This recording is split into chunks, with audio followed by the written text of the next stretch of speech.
Sebentar lagi kita akan lebaran. Maka ada sunnah. Kalau dilakukan tinggi pahalanya, kalau tidak dilakukan rendah nilainya meskipun lulus, tapi lulus percobaan.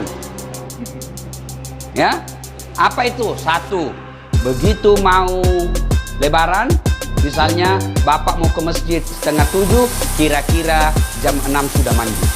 Sebelum mandi, sunnah potong kuku, sunnah potong kumis, rapikan. Kalau jenggot, berbeda pendapat ulama. Merapikan, hadisnya itu kan pelihara. Pelihara itu ada dua makna. Kalau dia kotor, cukur. Itu namanya pelihara. Bukan pelihara itu panjangkan saja, tidak. Kalau dia jelek, apalagi bapak sebagai polisi, berjenggot panjang, jenggot Pancasila yang 17 lembar, lebih rapi kalau bapak cukur sekalian. Sunnah. Cukur rambut, potong kuku, sunnah. Sudah itu mandi. Mandinya bagaimana Ustaz? Mandi seperti mandi junub. Sunnah wudhu dulu. Sudah wudhu, bapak masuk ke kamar mandi, hadap kiblat, ambil timba. Saya niat mandi sholat Aidil Fitri lillahi ta'ala. Bismillahirrahmanirrahim. Kanan dulu 3 kali, kiri 3 kali, baru seluruh anggota tubuh. Ustaz, bagaimana kalau di rumah kita pakai apa itu? Shower, nggak ada timba? Gampang Pak, begini aja Pak. 1, 2, 3, gila lagi. 1. Saya ketawa, saya serius ini Pak. Kan selesai. Nah, sunnah sikat gigi, sunnah pakai sabun, semuanya Pak, cuci bersih-bersih, termasuk alenya beliau yang mulia, bersihkan itu Pak. Sudah, terakhir basuh kaki. Kalau bapak tidak kencing lagi setelah basuh kaki, bapak tidak usah wudhu, sudah itu gantinya. Tapi kalau mau lagi merasa tenang, ndak nyaman rasanya kalau saya tidak wudhu, silahkan wudhu lagi. Sudah wudhu, berpakaian. Sunnah berpakaian yang indah, itu perintah surah Al-Jum'ah. Pakaian yang indah bukan yang mahal. Pakaian yang indah itu halal, bersih, suci. Dan sunnah pakai putih. Kalau pakai baju hitam boleh, boleh, tapi tidak sunnah. Kalau perempuan disunnahkan memakai baju yang tidak mencolok supaya tidak menarik perhatiannya suaminya orang. Ya, apalagi kalau suaminya orang sudah lobet, kan ada itu yang tua sekali suaminya, istrinya masih muda. Nah, biasanya ini layangan putus. Nah, itulah sunnahnya. Sunnah perempuan tidak bercorak terlalu terang. Nah, sunnah berikutnya lagi, bapak sunnah memakai parfum. Kalau tidak ada mahal, parfum palsu sekalipun boleh. Kalau hari itu tidak ada sama sekali pengharum ruangan, ambil Pak, semprot. Ya. Sunnah memakai wangi-wangian. Tidak ditentukan parfum, pakai wangi-wangian. Kalau dengan pengharum ruangan sudah wangi, itu sudah sunnah.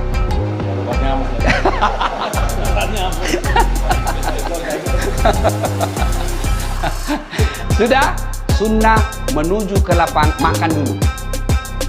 Sunnah, itu bedanya Idul Kurban. Kalau Idul Kurban selesai Aid baru makan. Kalau Idul Fitri makan dulu. Untuk apa? Membuktikan bahwa hari kemarin sudah beda hari ini.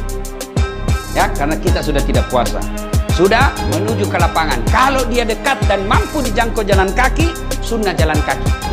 Tapi kalau dia jauh, Pak Kapolda di sini, mau lebaran di Mapolda, jam jalan kaki Pak, setengah mati Pak. Repot Pak, 11 kilo Pak. Begitu sudah sampai Pak, orang sudah bubar. Kalau dijangkau dengan jalan kaki, sunnah jalan kaki. Dan sepanjang jalan bertasbih, bertahmid dan bertahlil. Allahu Akbar, Allahu Akbar, Allahu Akbar. La ilaha illallah, wallahu akbar. Allahu Akbar, walillahil hamd. Sampai di lapangan. Karena sunnah itu Pak di lapangan untuk membedakan hari raya dengan Jumat biasa. Maka disunnahkan lapangan. Nah, sampai di lapangan tidak ada sholat qabliyah, tidak ada sholat sunnah, langsung duduk. Sambil duduk memuji-muji Allah. Takbir, tahmid, takmid. Allahu Akbar, Allahu Akbar. La ilaha illallah, wallahu akbar. Allahu Akbar, walillahil hamd. Sudah masuk, tiba saatnya sholat. Sholat Aidil Fitri. Niatnya tidak usah Bapak hafal. Begitu Bapak tinggalkan rumah, sudah ada pasti dalam hati, saya mau sholat Idul Fitri. Itulah niat, tidak mesti dilafazkan. Kalau Bapak mau ambil cara praktis, bilang saja begini, Tuhan, sholat sunat Idul Fitri ya. Allahu Akbar. Boleh. Sudah takbiratul ihram, Allahu Akbar, belum dihitung. Baru baca subhanallah walhamdulillah wala ilaha illallah wallahu akbar, Allahu Akbar, sampai 7 kali. Sudah baca seterusnya seperti sholat. Kalau tidak hafal itu, diam saja, ikuti imam. Selesai. Selesai. Kemudian Aidil Fitri ada khutbah. Wajib diikuti khutbah. Banyak orang selesai sholat dia pulang. Itu sama hukumnya dia sholat duhur cuma 2 rakaat. Jadi sempurnakan dengan mendengar khutbah. Selesai khutbah, berdiri, kita berjabat tangan saling mendoakan. Minimal doanya, taqabbalallahu minna wa minkum, taqabbal ya karim. Baru salawat, Allahumma salli ala sayyidina Muhammad wa ala ali sayyidina Muhammad. Kemudian jangan lupa kantong isi uang baru. Isi uang baru Pak. Mau uang 5.000, uang 20.000, sepanjang jalan Bapak bersedekah. Cari orang-orang susah. Tujuannya apa? Tidak boleh pada hari raya ada orang tidak bergembira gara-gara tidak ada uang. Gembirakan mereka. Lalu pulang, sunnah beda jalan pergi, beda juga jalan pulang. Waktu pergi jalan perintis kemerdekaan, waktu pulang tol. Sunnah.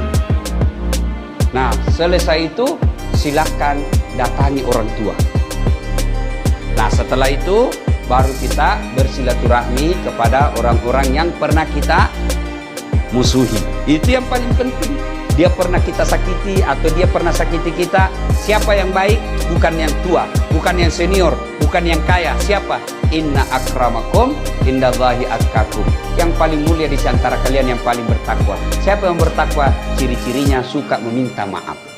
Ibu bapak saudara-saudara sekalian, apabila ini sudah kita lakukan, ada derajat takwa. Pak Kapolda sudah sekolahkan dirinya. Ternyata pulang punya prestasi, pasti ada promosi. Begitu juga ketika sudah mencapai derajat takwa, tidak mungkin Allah tidak mengapresiasi. Pasti ada promosi. Apa janji Allah? Man yattaqillaha. Siapa yang bertakwa kepadaku, yaj'allahu makhraja. Saya angkat derajatnya. 2, ku ampuni segala dosa-dosanya. 3, aku bukakan pintu rezeki dari jalan yang dia tidak sangka-sangka. Demikian, lebih dan kurangnya mohon dimaafkan.